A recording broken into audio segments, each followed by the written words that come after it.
অসমৰ ৰাজনীতিত ৩২ বছৰ ৰাজনীতিত আছে অসমৰ মুখ্যমন্ত্ৰী হিমন্ত বিশ্ব শৰ্মা। যেতিয়া মন্ত্ৰী আছিলে তেতিয়াওতো অসমৰ ২ নম্বৰ মন্ত্ৰীজনী আছিল।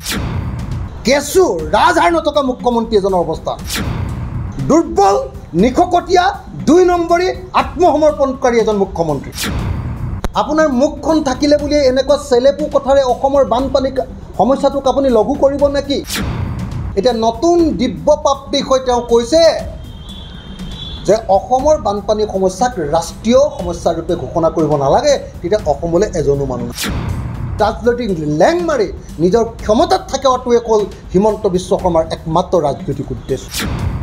২৭,১৩৫ কোটি টকা কেন্দ্ৰীয় চৰকাৰক বিচাৰিছে আৰু ২৭,১৩৫ কোটি টকা বিচৰাৰ পাছত তেওঁ কেন্দ্ৰীয় চৰকাৰে ২০৫ কোটি টকা দি ললিপপ দি আছে আৰু সেই ললিপপটো চুবাই তেওঁ এতিয়া কৈছে যে কেন্দ্ৰীয় চৰকাৰে আমাক পূৰা পইচা দি আছে।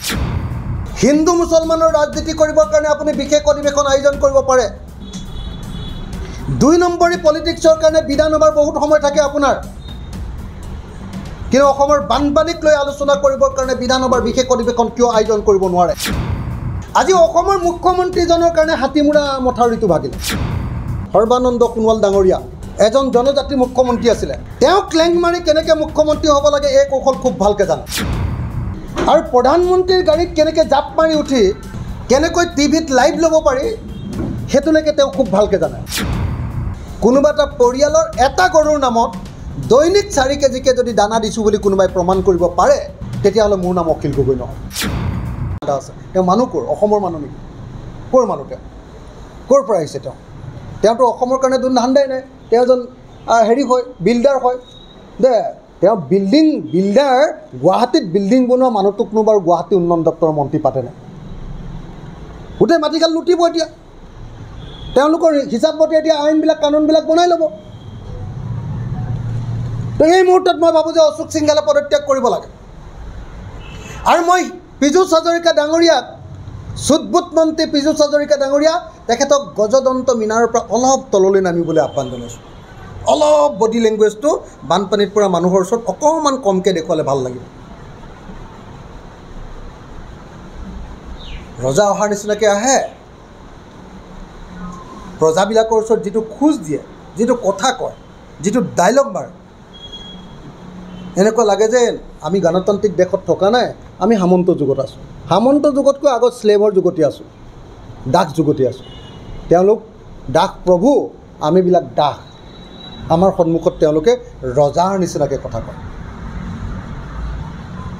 মই এই মুহূৰ্তত বানপানীত পৰা এই মুহূৰ্তত অসমৰ মুখ্যমন্ত্ৰী হিমন্ত বিশ্ব শৰ্মাক আকৌ এবাৰ কৈছোঁ যে ক্ষমতাৰ গজদন্ত মিনাৰৰ পৰা নামি আহক অসমৰ মুখ্যমন্ত্ৰী ডাঙৰীয়া। আপুনি ব্যৰ্থ হৈছে। আপুনি গুৱাহাটী উন্নয়ন দপ্তৰৰ 10 বছৰৰ মন্ত্ৰী আছিলে। আপুনি গুৱাহাটীৰ এটাও সমস্যা সমাধান কৰিব নোৱাৰিলে অসমৰ মুখ্যমন্ত্ৰী ডাঙৰীয়া। 10 বছৰৰ উন্নয়ন দপ্তৰৰ মন্ত্ৰী, গুৱাহাটী উন্নয়ন দপ্তৰৰ মন্ত্ৰী হৈ গুৱাহাটীৰ এটা সমস্যাৰ সমাধান কৰিব নোৱাৰিলে হিমন্ত বিশ্ব শৰ্মাই। অসমৰ ৰাজনীতিত ৩২ বছৰ ৰাজনীতিত আছে অসমৰ মুখ্যমন্ত্ৰী হিমন্ত বিশ্ব শৰ্মা, 32 ইয়াৰ্ছ। তাৰে 22 বছৰ তেওঁ মন্ত্ৰী বা মুখ্যমন্ত্ৰী। যেতিয়া মন্ত্ৰী আছিলে তেতিয়াওতো অসমৰ ২ নম্বৰ মন্ত্ৰীজনী আছিলে। মুখ্যমন্ত্ৰীৰ পাছতে আটাইতকৈ ক্ষমতাশালী মন্ত্ৰী আছিল। এটা সমস্যা সমাধান কৰিব নোৱাৰিলে যোৱা 22 বছৰত। যোৱা 22 বছৰ মন্ত্ৰী থাকে, ৩২ বছৰ তেওঁ ৰাজনৈতিক জীৱন, 22 বছৰ তেওঁ মন্ত্ৰী, তাৰে কেইবছৰ মুখ্যমন্ত্ৰী। যোৱা 22 বছৰত তেওঁ অসমৰ এটাও সমস্যা সমাধান কৰিব নোৱাৰি এতিয়া নতুন দিব্য প্ৰাপ্তি হৈ তেওঁ কৈছে যে অসমৰ বানপানী সমস্যাক ৰাষ্ট্ৰীয় সমস্যা ৰূপে ঘোষণা কৰিব নালাগে, তেতিয়া অসমলৈ এজনো মানুহ নাহিব। যেতিয়া সাগৰত হোৱা চাইক্লনক ৰাষ্ট্ৰীয় দুৰ্যোগ ঘোষণা কৰে, তাৰ পাছত আৰু তাৰমানে কেৰেলালৈ এজনো মানুহ নাহে, মুম্বাইলৈ এজনো মানুহ নাহে, গোৱালৈ আৰু এজনো মানুহ নাহে। গোৱাবিলাক এতিয়া নৰক হৈ গ'ল। বানপানীৰ কথা ভাবিছে না চিৰিয়াছলি, কেতিয়াবা নগৰ উন্নয়নৰ কথা ভাবিছে না চিৰিয়াছলি, কেতিয়াবা আপোনাৰ গ্ৰাম্য উন্নয়নৰ কথা ভাবিছে না চিৰিয়াছলি, কেতিয়াবা কোনোবা জাতি আৰু জনগোষ্ঠীৰ উন্নয়নৰ কথা ভাবিছে। কেৱল ৰাজনৈতিক অংক কৰি, ৰাজনৈতিক লেং মাৰি নিজৰ ক্ষমতাত থকাটোৱে হ'ল হিমন্ত বিশ্ব শৰ্মাৰ একমাত্ৰ ৰাজনৈতিক উদ্দেশ্য। তাৰ পাছতো আকৌ কিছুমান মানুহে ইয়াক দক্ষ মন্ত্ৰী বুলি কয়, সুদক্ষ মন্ত্ৰী, কয় যে বিৰাট ডাঙৰ পলিটিচিয়ান। আমিতো দেখিছোঁ যে 22 বছৰ এজন মন্ত্ৰী হৈ থকাৰ পাছতো হিমন্ত বিশ্ব শৰ্মাই অসমৰ এটাও সমস্যা সমাধান কৰিব পৰা নাই। আৰু সমাধানটো বাদ দিয়ক, তেওঁলোকৰ কাৰ্যকালত তেওঁ বিজেপিত গৈ তেওঁতো কংগ্ৰেছৰ দিনত কৰা কামবিলাক চব নিগেটেই কৰি দিয়ে। বিজেপিত যোৱাৰ পাছত তেওঁ 27,000 কোটি টকা নহয়, 27,135 কোটি টকা কেন্দ্ৰীয় চৰকাৰক বিচাৰিছে। আৰু 27,135 কোটি টকা বিচৰাৰ পাছত তেওঁ কেন্দ্ৰীয় চৰকাৰে 205 কোটি টকা দি ললিপপ দি আছে। আৰু সেই ললিপপটো চুবাই তেওঁ এতিয়া কৈছে যে কেন্দ্ৰীয় চৰকাৰে আমাক পূৰা পইচা দি আছে। এয়াই হ'ল আজি অসমৰ মুখ্যমন্ত্ৰী এজনৰ প্ৰকৃত অৱস্থা, আত্মসমৰ্পণকাৰী মুখ্যমন্ত্ৰী এজনৰ অৱস্থান, কেঁচু ৰাজহাৰ নথকা মুখ্যমন্ত্ৰী এজনৰ অৱস্থান, অসমৰ ৰাইজৰ প্ৰতি শক্তিশালী দৃষ্টিভংগী নথকা আৰু দিল্লীৰ ওচৰত গাটছ দেখুৱাব নোৱাৰা এজন মুখ্যমন্ত্ৰী, দুৰ্বল নিশকতীয়া 2 নম্বৰী আত্মসমৰ্পণকাৰী এজন মুখ্যমন্ত্ৰী। মই এই মুহূৰ্তত অসমৰ মুখ্যমন্ত্ৰীক অসমৰ মানুহক অপমান নকৰিবলৈ আৰু অসমৰ বানপানী সমস্যাক ৰাষ্ট্ৰীয় সমস্যা হিচাপে ঘোষণা কৰি ৰাষ্ট্ৰীয় সমাধান উলিয়াবৰ কাৰণে দাবী উত্থাপন কৰিছোঁ। অসমৰ বানপানী সমস্যা কাহানিবাই সমাধান হৈ গ'লে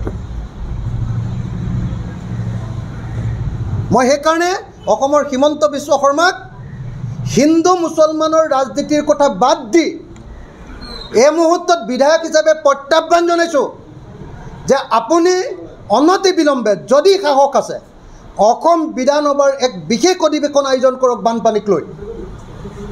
হিন্দু মুছলমানৰ ৰাজনীতি কৰিবৰ কাৰণে আপুনি বিশেষ অধিৱেশন আয়োজন কৰিব পাৰে। 2 নম্বৰী পলিটিক্সৰ কাৰণে বিধানসভাৰ বহুত সময় থাকে আপোনাৰ, কিন্তু অসমৰ বানপানীক লৈ আলোচনা কৰিবৰ কাৰণে বিধানসভাৰ বিশেষ অধিৱেশন কিয় আয়োজন কৰিব নোৱাৰে? আমি ৰাইজৰ দলে দাবী জনাইছোঁ অতি কমেও কেন্দ্ৰীয় চৰকাৰে 50,000 কোটি টকা এটা অসমক দিব লাগে। কি কাৰণে দিব লাগে? অসমৰ 5,000 কিলোমিটাৰ যি মথাউৰি আছে এই মথাউৰি সবলকৈ নতুনকৈ বনাবৰ কাৰণে কেন্দ্ৰীয় চৰকাৰে দিব লাগে। কেন্দ্ৰীয় চৰকাৰে দিব লাগে 50,000 কোটি টকা। 5,000 কিলোমিটাৰ মথাউৰি আমাৰ অসমত এতিয়া দুৰ্বল হৈ আছে। কেন্দ্ৰীয় চৰকাৰৰ ওচৰত বাৰম্বাৰ কৈ থকা হৈছে যে এই 5,000 কিলোমিটাৰ মথাউৰি বনাবৰ কাৰণে আমাক পইচা লাগে। অসমক ভালপোৱা, অসমৰ গামোচা পিন্ধি থকা ভাৰতবৰ্ষৰ প্ৰধানমন্ত্ৰী নৰেন্দ্ৰ মোদীয়ে কিন্তু অসমৰ বানপানীৰ পৰা ৰক্ষা কৰিবৰ কাৰণে এটাও টকা দিব নোৱাৰে। কেতিয়াও বানপানী সমস্যাৰ সমাধান প্ৰকৃত স্থায়ী সমাধান নহয়। তাৰ কাৰণে ডেফিনেটলি এটা কম্প্ৰেহেনচিভ প্ৰজেক্ট লাগিব। কিন্তু নৰেন্দ্ৰ মোদী ডাঙৰীয়া, গৃহমন্ত্ৰী অমিত শ্বাহ ডাঙৰীয়া, সামগ্ৰিক আপোনালোকৰ পৰিকল্পনা ক'ত? যোৱা 10টা বছৰত কেৱল 205 কোটি টকা দিছে। বাকী যিটো পইচা SDRFৰ যিটো ৰেগুলাৰ পইচা সেইটো বেলেগ কথা, ক্ষতিগ্ৰস্তসকলক দিবলৈ দিয়া যিটো পইচা সেইটো বেলেগ কথা। সেইটো সকলো ৰাজ্যকে দিয়ে, আমাক কমকৈ দিয়ে। আমি যিমান বিচাৰোঁ তাতকৈ কমকৈ দিয়ে, বাকীবিলাক বহুত ৰাজ্যক বেছিকৈ দিয়ে। সেইটো বাদেই দিলোঁ মই। সেইটো হয় কেন্দ্ৰীয় জলশক্তি ডিপাৰ্টমেণ্টৰ পৰা লৈছোঁ, নহ'লে অসমৰ ডিজাষ্টাৰ মেনেজমেণ্ট ডিপাৰ্টমেণ্টৰ পৰা লৈছোঁ, নহ'লে সংসদৰ যিবিলাক বিতৰ্ক হৈছে বিতৰ্কত দিয়া যিবিলাক তথ্য তাৰ পৰা লৈছোঁ। প্ৰত্যেকটি তথ্য ইয়াত কোৱা 27,135 কোটি টকা যে বিচাৰিছে অসম চৰকাৰে, একদম অসম চৰকাৰৰ মেমৰ নামখনৰ পৰা লৈছোঁ। 27,000 কোটি টকা বিচাৰি 205 কোটি টকা পায়। তাৰ পাছত কৈছে যে অসমক বানপানী ৰাষ্ট্ৰীয় সমস্যা কৰিব নালাগে, মথাউৰি বনাবৰ কাৰণে টকা নাই। কম্প্ৰিহেনচিভ প্লেনৰ কথাটো বাদেই দিলোঁ। আজি আমি দেখিছোঁ যে বানপানী হোৱাৰ লগে লগে হিমন্ত বিশ্ব শৰ্মাই কিছুমান পাতল, কিছুমান তৰল, কিছুমান অগভীৰ, কিছুমান অসংবেদনশীল বক্তব্য দি বিষয়টোক বেলেগ ফালে নিবৰ কাৰণে যত্ন কৰিছে। কিন্তু তাৰ বিপৰীতে অহংকাৰৰ গজদন্ত মিদাৰত উঠি আছে অসমৰ ৱাটাৰ ৰিচোৰ্চ মিনিষ্টাৰজন, এজন চুটবুট মন্ত্ৰী। তেওঁ যিটো ড্ৰেছত মানে বানপানীত পৰা মানুহৰ ওচৰলৈ যায় আৰু যিটো সুৰত কথা কয়, কথা শুনিলে এনেকুৱা লাগে যেন এজন ৰজা মহাৰজা আহিছে আৰু সেই ৰজা মহাৰজাক সন্মুখত আমি প্ৰজাবিলাকে তেওঁলোকৰ সন্মুখত আগতে যেনেকৈ ছাতিটো জপাই আঁতৰি দিব লাগে ৰজা আহিলে, তেনেকুৱা পৰিস্থিতি আজি সৃষ্টি কৰা হৈছে। আজি অসমৰ মুখ্যমন্ত্ৰীজনৰ কাৰণে হাতীমূৰা মথাউৰিটো ভাগিলে। অসমৰ মুখ্যমন্ত্ৰীক তোষামোদ কৰিবৰ কাৰণে, তেল দিবৰ কাৰণে কলিয়াবৰৰ হাতীমূৰা মথাউৰিটো আপোনালোকে সকলোৱে জানে যে তাৰ যিখন স্লুইচ গেট আছিলে, কলঙেদি পানী বোৱাই নিবৰ কাৰণে ব্ৰহ্মপুত্ৰৰ পৰা এখন 2 নম্বৰী স্লুইচ গেট বনাইছিলে। মুখ্যমন্ত্ৰীক দেখুৱাবৰ কাৰণে এদিন মুখ্যমন্ত্ৰীয়ে চাহ খাবলৈ আহিছিলে কলিয়াবৰত তাৰপিছত পীযুষ হাজৰিকা আৰু কি কয় কলিয়াবৰৰ কেশৱ মহন্তই তেল মাৰিবৰ কাৰণে তোষামোদ কৰিবৰ কাৰণে আমাৰ কলঙেদি পানী বৈছে চাওঁ বুলি দেখুৱাবৰ কাৰণে আগফালৰ মথাউৰিটো JCB লগাই ভাঙি দিলে আৰু পিছফালৰ স্লুইচ গেটখনো এনেকৈ খুলি দিলে খুলি দিয়াৰ পাছত স্লুইচ গেটখন বন্ধ কৰিব নোৱাৰা হৈ গ'ল 2 নম্বৰ গেট লগাইছিল তাৰ ফলস্বৰূপে কি হ'ল গোটেই ব্ৰহ্মপুত্ৰ পানীয়ে গোটেই নগাঁও ধ্বংস কৰি পেলালে ৰজা মহাৰজাই কলং বৈ গৈছে এই সুন্দৰ দৃশ্য উপভোগ কৰাৰ কাৰণে আজি হাজাৰ হাজাৰ কলংপৰীয়া মানুহ বিপদত পৰিল আজি অসমৰ মুখ্যমন্ত্ৰীয়ে কৈছে যে অসমৰ বানপানীক ৰাষ্ট্ৰীয় সমস্যা হিচাপে ঘোষণা কৰি দিলে অসমলৈ মানুহ নাহিব গতিকে অসমৰ বানপানীক কোনো পৰ্যায়ত ৰাষ্ট্ৰীয় সমস্যা হিচাপে ঘোষণা কৰিব নালাগে মই অসমৰ মুখ্যমন্ত্ৰীক এটা কথা ক'ব খুজিছোঁ মুখ্যমন্ত্ৰী ডাঙৰীয়া যদি অসমৰ বানপানী সমস্যাটোক যদি ৰাষ্ট্ৰীয় সমস্যা হিচাপে ঘোষণা কৰিব নালাগে তেতিয়াহ'লে তাৰ ৰাষ্ট্ৰীয় সমাধান কেনেকৈ থাকিব কেৰেলাত যে আপোনাৰ চাইক্লন হয় আৰু তাক যে নেশ্যনেল ডিজাষ্টাৰ ঘোষণা কৰে তাৰ পাছত কি কেৰেলালৈ মানুহ আৰু ফুৰিবলৈ নাহে নেকি গোৱাত যেতিয়া সাগৰৰ পানী উফন্দি যায় মানুহ মৰে মুম্বাইত যেতিয়া সাগৰৰ পানী উফন্দি যেতিয়া মানুহ মৰে ডিজাষ্টাৰ হয় তাৰ পাছত কি গোৱাৰ বিচত কোনো মানুহ আপোনাৰ মুখখন থাকিলে বুলি এনেকুৱা চেলেপু কথাৰে অসমৰ বানপানী সমস্যাটোক আপুনি লঘু কৰিব নেকি এজন চেলেপু মুখ্যমন্ত্ৰী এজন অগভীৰ মুখ্যমন্ত্ৰী এজন অসংবেদনশীল মুখ্যমন্ত্ৰী এজন আত্মসমৰ্পণকাৰী মুখ্যমন্ত্ৰী যিজন মুখ্যমন্ত্ৰীয়ে আজি অসমৰ বানপানীৰ সময়ত অসমৰ প্ৰত্যেকজন মানুহক এনেকৈ অপমান কৰিছে অসমৰ বানপীড়িতক এনেকৈ অপমান কৰিছে কিন্তু তেওঁ খুব ধুনীয়াকৈ ৰাজনীতি জানে তেওঁ আপোনালোকৰ ডিব্ৰুগড়ত অসমৰ খিলঞ্জীয়া ভূমিপুত্ৰৰ যিজন মুখ্যমন্ত্ৰী আছিলে সৰ্বানন্দ সোণোৱাল ডাঙৰীয়া এজন জনজাতি মুখ্যমন্ত্ৰী আছিলে তেওঁ ক্লেং মাৰি কেনেকৈ মুখ্যমন্ত্ৰী হ'ব লাগে এই কৌশল খুব ভালকৈ জানে কিন্তু অসমৰ বানপানী সমস্যাৰ কাৰণে কেনেকৈ কেন্দ্ৰৰ পৰা পইচা আনিব লাগে এই কৌশল কিন্তু তেওঁ নাজানে সৰ্বানন্দ সোণোৱালৰ নিচিনা এজন ট্ৰাইবেল মানুহক জনজাতি মানুহক লেং মাৰি কেনেকৈ অসমৰ মুখ্যমন্ত্ৰী হ'ব পাৰি আৰু প্ৰধানমন্ত্ৰীৰ গাড়ীত কেনেকৈ জাপ মাৰি উঠি কেনেকৈ টিভিত লাইভ ল'ব পাৰি সেইটোলৈকে তেওঁ খুব ভালকৈ জানে কিন্তু অসমৰ মুখ্যমন্ত্ৰীয়ে নাজানে যে তেওঁ ডিমাণ্ড কৰা যি টকা কিমান টকা ডিমাণ্ড কৰিছিলে তেওঁৰ চৰকাৰে ২৭,১৩৫ কোটি টকা ডিমাণ্ড কৰি যেতিয়া ২০৫ কোটি টকা পাইছে মই এই ক্ষেত্ৰত কেন্দ্ৰীয় গৃহমন্ত্ৰী অমিত শ্বাহক ক্ষমা বিচাৰিবৰ কাৰণে দাবী উত্থাপন কৰিছোঁ ৰাইজৰ দলৰ সভাপতি অসমৰ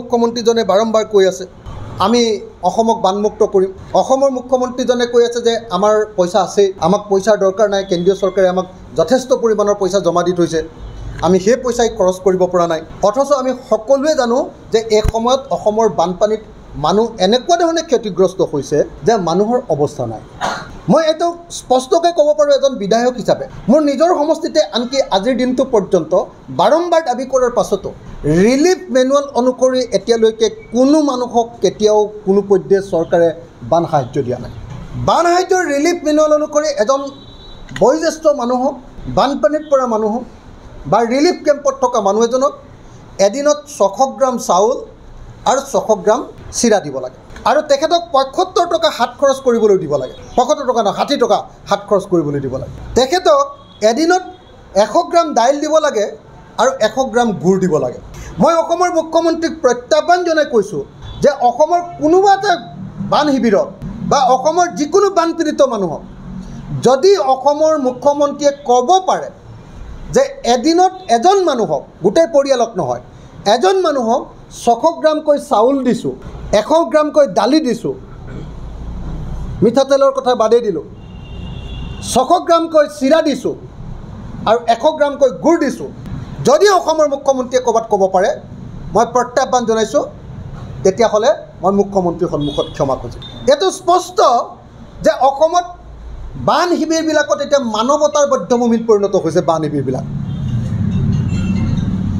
অসমৰ বান শিবিৰত মানুহ আৰু গৰু মানুহ আৰু মহ মানুহ আৰু ছাগলী মানুহ আৰু গাহৰি একেলগতে থাকিবলগীয়া পৰিস্থিতিৰ সৃষ্টি কৰা হৈছে অসমৰ মানুহৰ পৰিস্থিতি এনেকুৱা যে অসমৰ বান শিবিৰত থকা অথবা বানপানীত পৰা কোনোবা গাভৰু বোৱাৰী বা গাভৰু ছোৱালীয়ে আজিৰ দিনটোত পলিথিনত পায়খানা কৰি বানপানীলৈ পায়খানা দলিয়াই দিবলগীয়া পৰিস্থিতি হৈছে অসমৰ পৰিস্থিতি আজিৰ দিনটোত এইটো আজি অসমৰ পৰিস্থিতি এইটো যে অসমৰ মানুহে এতিয়াও বানপানীৰ লেতেৰা কৰ্দৰ্য পানী খাই এতিয়াও বসবাস কৰিবলগীয়া হৈছে মই অসমৰ মুখ্যমন্ত্ৰীক প্ৰত্যাহ্বান জনাই কৈছোঁ যে এটা বানপানীত পৰা এলেকাৰ মানুহক যেনেকৈ 600 গ্ৰাম চাউল দিব লাগে ঠিক তেনেকৈ এটা গৰুক আপোনালোকে সকলোৱে জানে যে খাদ্যৰ কাৰণে 4 কেজি পশু খাদ্য দিব লাগে এটা গৰুৰ কাৰণে এদিনত 4 কেজি এটা মহৰ কাৰণে 5 কেজি 75 টকা এক্সট্ৰাকৈ আকৌ সেই পৰিয়ালটোক দিব লাগে মই অসমৰ মুখ্যমন্ত্ৰীক প্ৰত্যাহ্বান জনাই কৈছোঁ যে যদি অসমৰ মুখ্যমন্ত্ৰীয়ে অসমৰ কোনোবা এটা গৰুৰ নামত কোনোবা এটা পৰিয়ালৰ এটা গৰুৰ নামত দৈনিক 4 কেজিকৈ যদি দানা দিছোঁ বুলি কোনোবাই প্ৰমাণ কৰিব পাৰে তেতিয়াহ'লে মোৰ নাম অখিল গগৈ নহয়